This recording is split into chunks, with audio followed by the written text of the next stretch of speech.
Buenas tardes, doctor Molina. En esta oportunidad vengo a hablar sobre el delito de la interceptación telefónica, el caso Petroaudios. El caso Petroaudios fue un caso muy sonado en el Perú, donde numerosas conversaciones y audios fueron divulgados en TV Nacional, en la que se le involucraba a altos funcionarios de la esfera del poder.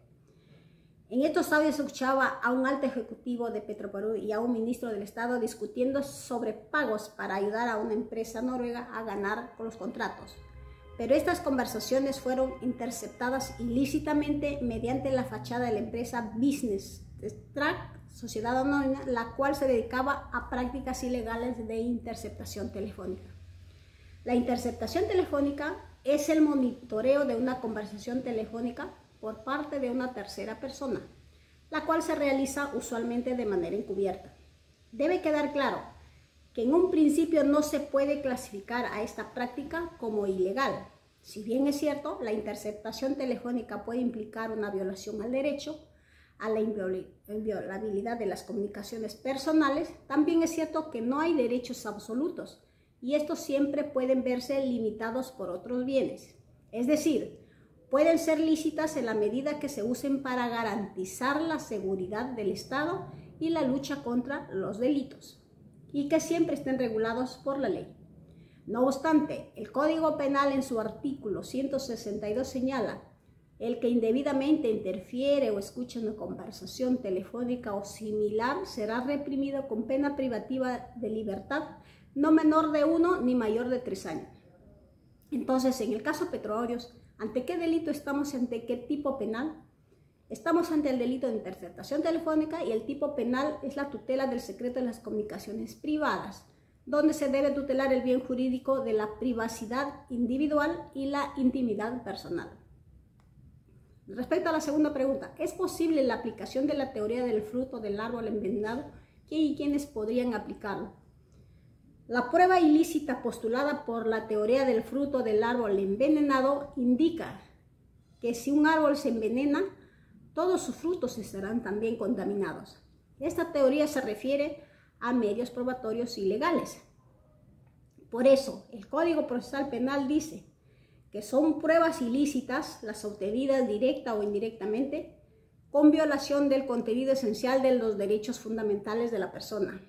Por eso, es el órgano constitucional quien debe encargarse de velar por el cumplimiento de los derechos fundamentales, es decir, debe proteger el derecho a la intimidad de las personas estipulado en el artículo 66 de la Constitución Política.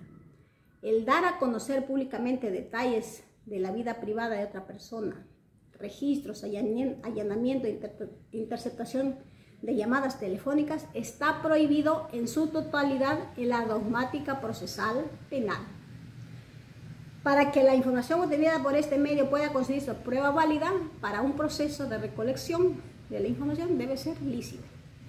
Por eso, el caso Petroaudios, tras 9 años de investigaciones, el Poder Judicial archivó el caso definitivamente, calificando los audios de las conversaciones como pruebas ilícitas, porque consideró que el registro fue producto de una interceptación ilegal, lo que viciaba su validez para el proceso. Respecto a la tercera pregunta, si usted fuera el juez a cargo del caso, ¿cuál sería su fallo? En el caso, si yo fuera el juez, analizaría 2 problemas jurídicos. La primera, la constitucionalidad de la incorporación de los medios probatorios productos de la interceptación telefónica realizada por la empresa Business Track. Segunda, el límite entre la gestión de intereses y la conducta típica del delito de tráfico de influencias. Con respecto al primer problema, determinaría que habría supuestos en los cuales pueden valorarse las pruebas obtenidas ilegalmente. Por ejemplo, su no valoración contra el conflicto con el bien constitucional, lucha contra la corrupción. Y sobre el segundo problema se dice que mientras que el tráfico de influencias se acuerda interceder por un interesado en base a la capacidad de dirigir la decisión del funcionario público a partir de los favores, de la amistad, de los contactos en común, etc., en la gestión de intereses se acuerda una intercesión basada en cánones éticos.